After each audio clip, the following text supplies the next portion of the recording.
Ahora, y continuamos esta vez desde adentro, porque se me acabó la batería de la computadora y tuve que ir adentro. Eh, Estábamos hablando del tema de cómo la Biblia, no únicamente de una manera literal, no únicamente leyendo un texto en sí mismo, sino también por la forma en que está organizada la narración de los sucesos, tiene un plan y tiene un mensaje. Y estábamos viendo en el caso del Evangelio de Mateo, cuál es su mensaje. Y su mensaje principal es: Jesús es el Mesías prometido, es el descendiente de David, que viene a cumplir todas las promesas de Dios a su pueblo, en el aspecto de ser Dios con nosotros, Emmanuel, establecer un reino que jamás nadie podrá quitarle, y de esa manera establecer una relación dinámica con Dios, una relación que no es individualista, sino de reinado, de comunidad, de lo que viene siendo la iglesia. Y estamos viendo entonces cómo la estructura del Evangelio de Mateo muestra bien claramente esto. Estamos viendo algunos puntos por encima porque es bien exhaustivo. Dijimos en el video anterior que inclusive lo confirma utilizando la figura de Moisés y viendo cómo Jesús es un nuevo Moisés. ¿Por qué? Porque hay una promesa en Éxodo a Moisés precisamente de que vendría un profeta mejor que él, al cual el pueblo tendría que seguir y escuchar. Pero hoy estamos limitándonos al tema de David, de cómo descendiente de David, cómo este rey tendrá este reino eterno, que no podrá ser quitado por nada y por nadie. Entonces, y esta profecía de la que estamos hablando se encuentra en el primer libro de las Crónicas, capítulo 17. También se encuentra en el segundo libro de Samuel, pero lo vamos a leer de Crónicas y dice: y como los días en que instituí jueces sobre mi pueblo Israel, someteré a todos tus enemigos. Es Dios hablándole a David. Y te anuncio, perdón, es el profeta Natán hablándole a David de parte de Dios. Y te anuncio que Yahvé te edificará una casa. Cuando se cumplan tus días para ir con tus padres, afirmaré después de ti la descendencia que saldrá de tus entrañas. ¿Ves? Un hijo. Y consolidaré su reino. Él me construirá una casa, y yo consolidaré su trono para siempre. Yo seré para él padre, y él será para mí hijo, y no apartaré de él mi amor, como lo aparté de aquel que fue antes de ti. Yo lo estableceré en mi casa y en mi reino para siempre, y su trono estará firme eternamente. Esa promesa hecha por Dios al rey David es lo que el Evangelio de Mateo nos va a estar explicando en la manera en que organiza los sucesos en su estructura. ¿Ven? Y es lo que hemos estado viendo. Vamos a ver, por ejemplo, hemos visto en videos anteriores la parte de la genealogía, como la explicación de la genealogía de Jesús reafirma a Jesús como descendiente de David, luego la paternidad legal de José sobre Jesús, luego la adoración de los magos, y la predicación de Juan el Bautista. Todo esto son reafirmaciones de la estructura de este evangelio, el cual nos dice que esa promesa que leímos de Crónicas se cumple en la persona de Cristo. Cristo es el hijo de David, el descendiente de David, el Mesías esperado, que, que viene, Verón, a establecer un reino. Fíjate que él le promete un reino, un reinado, una casa eterna. Y eso es importante porque lo que estamos viendo aquí, ese reino se realiza en la iglesia que Cristo va a establecer. Cristo va a llevar a cabo esa promesa, esa culminación de ese reino en una iglesia que va a unir a todas las naciones. Luego vimos las tentaciones en el desierto. Y en las tentaciones vimos lo mismo, el diablo tratando de atacar la figura de ese reino que todavía no está establecida porque Jesús todavía no ha hecho su misión, pero ya el diablo de una manera u otra, estas tentaciones, nos está mostrando Mateo cómo el diablo trató y tratará siempre de impedir la construcción de este reino, ya sea en tu corazón, en el mío o en la iglesia en general. Eh, Luego entonces de estas tentaciones en que vimos, ¿verdad? Que Cristo nos ayuda, nos enseña. En mi reino no se huye del dolor, ni se buscan soluciones fáciles. En mi reino no nos imponemos a base de fascinación y de milagros para que todo el mundo esté contento. Mi reino no se trata precisamente de tenerlos a ustedes en un gozo eterno todo el tiempo, de que no habrá tribulaciones, ¿no? Estamos hablando de un gozo espiritual que viene de la fe de saber que Dios está conmigo a pesar de que esté en la cruz y de que hay una victoria al final, pero es una victoria prometida bien claramente por Jesús, como él dice, no aquí, porque él dice, mi reino no es de este mundo, ¿ok? Así que la promesa es luego, pero es real. Y la tercera tentación, tampoco Jesús se va a imponer a base de utilizar el poder o la amenaza o la fuerza como el demonio quisiera, como a veces quisiéramos nosotros imponernos en una sociedad que cada día es menos creyente, en las cuales pues si nos vamos cabeza contra cabeza, no vamos a lograr mucho. Tenemos que ir corazón a corazón, iluminando la fe, iluminando los corazones, porque mientras ese senador, ese legislador, no tiene una relación clara con Dios, no tiene una idea de lo que el reino es, y lo que tiene en su mente son votos, son números, son opiniones públicas, y querer quedar bien con todo el mundo, tú le puedes dar por la cabeza con todos tus argumentos y él no te va a entender. El Espíritu Santo es el único que nos capacita para poder entender la palabra de Dios y abrir los corazones a la conversión. Por eso, sí, tenemos que debatir, tenemos que hacer cosas, pero sobre todo no podemos olvidar que el arma principal es el arma espiritual. Es mi oración, es mi sacrificio por ellos para que Dios los ilumine y mi testimonio, mi ejemplo, mi coherencia de vida. Porque el más grave problema que tenemos en la iglesia hoy día es precisamente el escándalo, es el antitestimonio, es la desunión entre los cristianos dentro de la misma iglesia católica. Eh, es el querer apartarnos de la verdad por estar complaciendo opiniones. Entonces es bien importante que entendamos que Cristo rechazó todo eso y lo vemos bien claramente establecido en las tentaciones. Luego de las tentaciones, en el Evangelio, San Mateo va a pasar directamente después que Cristo ha sido tentado a la predicación. ¿Ok? Va a llamar discípulos, es lo primero que hace. Antes de ponerse a comenzar a predicar a las masas, él va a escoger discípulos. Él va a tener unos seguidores que van a ser su grupo, el grupo de apoyo y de trabajo que no únicamente Jesús los va a capacitar, los va a enseñar, le va a dar poder y autoridad, los va a enviar en misión, ¿ok? Los va a llevar a hacer milagros a través de ellos, los va a llevar a establecer el reino. ¿Por qué? Porque él sabe que él se va. El reino es en este mundo, el reino es entre nosotros. Él lo dirige dentro de cada uno de nosotros y a través de su espíritu y nos conduce al verdadero y al eterno que es en su presencia. Pero mientras estamos aquí, este reino tenemos que vivirlo nosotros y por eso Él va a darle una estructura, una jerarquía y comienza estableciendo unos discípulos que no únicamente los va a poner como discípulos y predicadores, sino que le va a dar la figura de que de pescadores de hombres. Cuando tú pescas, especialmente como los judíos, ellos no pescaban con una caña, ellos pescaban con redes. Y la idea es de esta imagen de pescadores con redes, es que tú atrapas, traes multitudes, traes grupos y los haces parte de un grupo. Los unes a ti, los traes a tu barca. Lo cual, una vez más, es una imagen del reino, es una imagen de esta comunidad, no de personas cada cual individuales, pensando a su manera privada y personal, sino una comunidad que ha sido pescada. Y fíjate que te lo pone así, ha sido pescado, no ha sido cazado, parece, pero no es lo mismo. Ha sido atrapado con unas redes, pero son unas redes no de poder, no de maldad, sino de conciencia. Son las redes del poder del Espíritu Santo. Son las redes de mi testimonio de vida. Son las redes que atraen, ¿ok?, a estos hombres, a estos peces, para que sean parte de este grupo.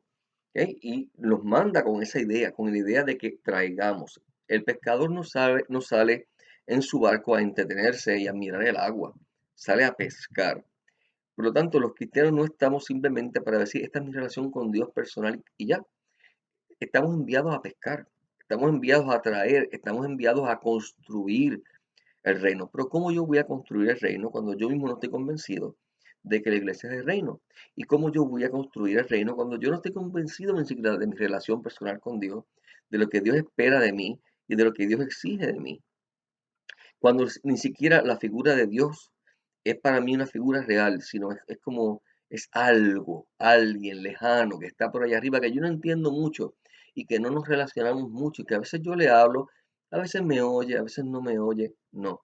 La imagen de Dios verdadera y la imagen del reino es este Dios Padre que tiene los cabellos de mi cabeza contados. Es el Dios Padre que se preocupa más por mí que por los mismos pájaros del bosque. Es esta intimidad que tenemos que buscar nosotros en la oración y que realmente ese es el espíritu del reino.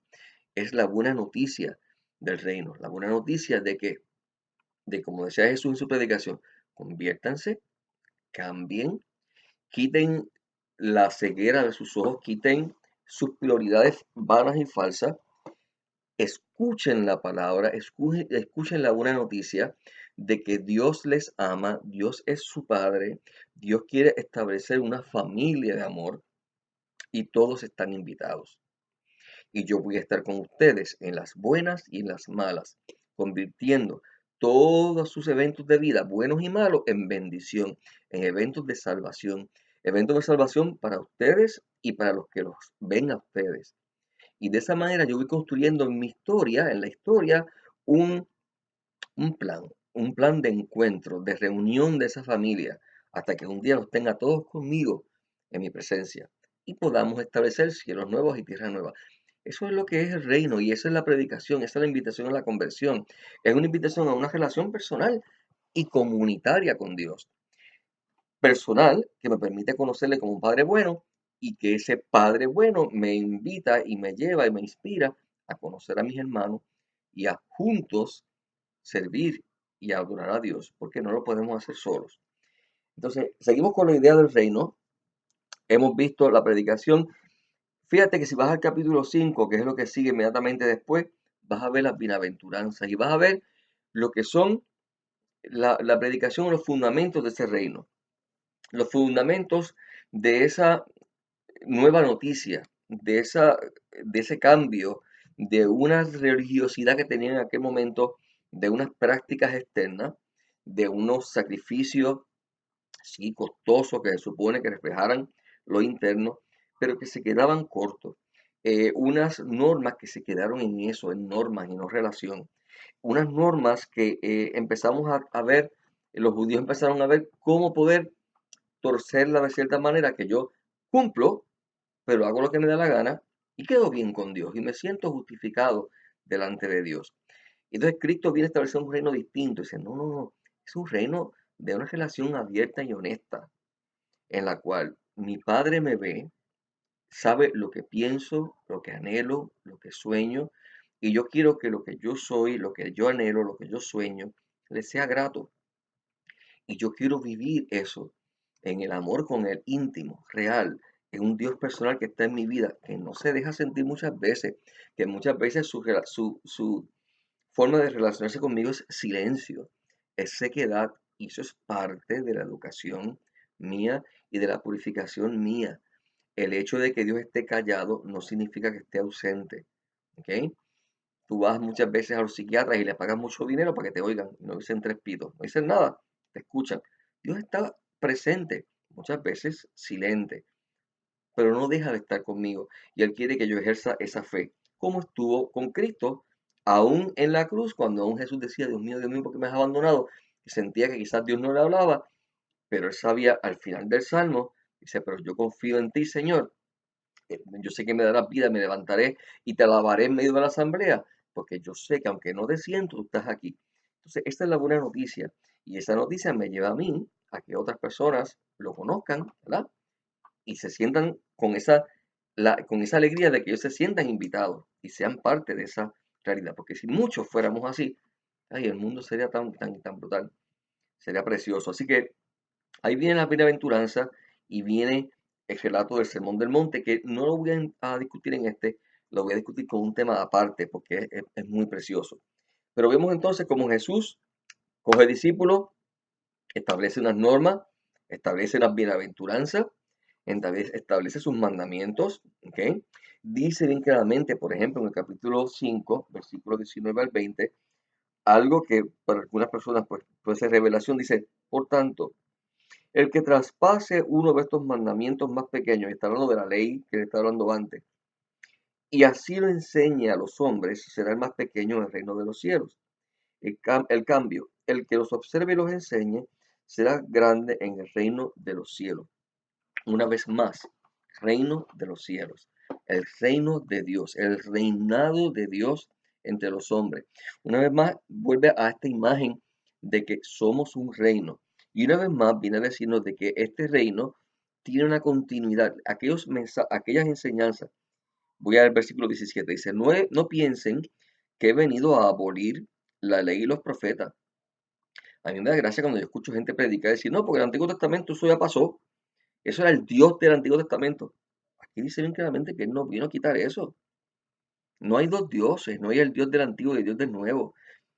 Lo que hay es una claridad y un desarrollo en la visión del mismo Dios. No he venido a abolir, sino a dar cumplimiento. Les aseguro que mientras duren el cielo y la tierra, no dejará de estar vigente ni una letra, ni una coma de la ley, sin que todo se cumpla. Todo el Antiguo Testamento se va a cumplir y toda la palabra de Dios se tiene que cumplir y los mandamientos se tienen que cumplir. Por eso dice, por eso el que traspase uno de estos mandamientos, ¿ves? De esa enseñanza del Antiguo Testamento, será más pequeño en el reino de los cielos. Entonces, hay una continuidad porque Dios no cambia, Dios es el mismo, es nuestra comprensión de Dios la que crece, la que se desarrolla, la que va poco a poco profundizándose. Así que Cristo no viene a abolir, Cristo viene a cumplir y viene a perfeccionar. Y lo vamos a ver en otro video aparte. Luego le va a enseñar a estos discípulos a orar. Y fíjate cómo se lo dice. Cuando oren, oren así. Padre nuestro. Una vez más, nuestro. No, Padre mío, yo solo, tú y yo aquí, en mi casa leyendo la Biblia y sin que nadie me moleste. Así cualquiera, pero así no estás haciendo nada. Eres inútil. No estás construyendo el reino. No estás haciendo nada. Eres aquel de la parábola de los talentos y de los frutos, que escondiste el talento en la tierra y ahí lo dejaste. Y que él le dice, siervo infiel e injusto, por lo menos pudiste haberlo puesto en el banco para que ganara intereses. Y ni eso hiciste. Te quedaste en tu casa orando solo la Biblia, yo y Dios y nadie más, porque aquí nadie me molesta y no tengo que bregar con los demás hermanos. Pues no entendiste nada. No entendiste nada. Se trata de bregar con los hermanos difíciles y con los buenos, porque yo soy difícil para unos y bueno para otros, y tú también. ¿Ok? Padre nuestro que estás en el cielo, santificado sea tu nombre. Que en otras palabras, derrama tu espíritu. Como dice en el libro del profeta Ezequiel, santificaré mi nombre derramando mi espíritu. Venga tu reino. ¿Ok? No, Señor, que cada uno de nosotros se convierta. No, venga tu reino. La figura del reino es vital en el Evangelio de Mateo y en la predicación de Cristo. Él viene a establecer un reino. Luego vamos a ver, según sigue el desarrollo del Evangelio y de que les enseña a orar y da sus leyes y demás, que inclusive él mira y dice eh, que su pueblo son como ovejas sin pastor. ¿Y cuál es la función de un pastor? El pastor no cuida cada oveja individualmente, las tiene en un rebaño, las tiene en un redil, las recoge, como el pescador recoge en las redes, el pastor recoge a las ovejas en un redil y las cuida y las dirige. Y esta es la imagen, cuando él mismo dice que él es el buen pastor en el Evangelio de Juan, esta es la imagen de Jesús dirigiendo el reino, la comunidad de hermanos. O sea, si después de tantos videos todavía tú no acabas de entender de que la relación con Dios no es una cosa individualista y tú y yo y nada más, pues no sé por dónde estás escuchando con todo respeto, pero escucha, abre los oídos. No hay tal cosa como esto es una relación entre Dios y yo individualista y ya aquí nadie se mete. Es una invitación a una comunidad, a una iglesia, a un reino. en donde yo tengo que trabajar para que sea construido. No simplemente mirarlo y inspeccionarlo a ver si me gusta o no me gusta. Yo tengo que trabajar. Es bien fácil criticar. Es bien fácil, pero tú no haces nada con eso. Ah, que la iglesia debería hacer esto. Ah, que la iglesia debería hacer lo otro. No, que se deberían. ¿Y cuándo vas a hacer tú algo? Qué fácil es señalar a otros y yo no hago nada. Tenemos que construir cada uno a su manera. Mira, yo no puedo hacer mucho, pero por lo menos hago estos videitos. Alguien los puede ver. Dos, tres personas que vean estos videos son dos o tres personas que por lo menos tienen quizás una idea más clara de lo que el reino es. Cada uno de nosotros va a hacer algo, unos más, otros menos, pero hay que hacer algo. Y quedarte en casa, encerrado, a tu manera, leyendo la palabra, eso no es para nada lo que Dios te está invitando a hacer y no es el reino. Y así que, inclusive Jesús le va a decir a los discípulos, rueguen al Padre para que traigan obreros, el Señor traiga obreros a la mies, obreros que recojan el fruto, ¿ven? Esa idea de recoger, esa idea de conglomerar, de hacer un grupo y no simplemente individuos. Eh, Luego en el capítulo 13, versículo 10 al 13, dice, y acercándose los discípulos le dijeron, ¿por qué les hablas en parábolas? Él les respondió, es que a ustedes se les ha dado a conocer los misterios del reino de los cielos, pero a ellos no, porque a quien tiene se le dará y le sobrará, pero al que no tiene aún lo que tiene se le quitará. En otras palabras, ¿por qué a ustedes yo les explico y aquellos que están allá afuera no entienden y les hablo en parábola? Porque la idea es que estén aquí juntos conmigo. Porque la idea es que los que forman, dice claramente ahí, los que forman parte del reino, a ellos se les da a entender. El que se queda afuera no va a entender.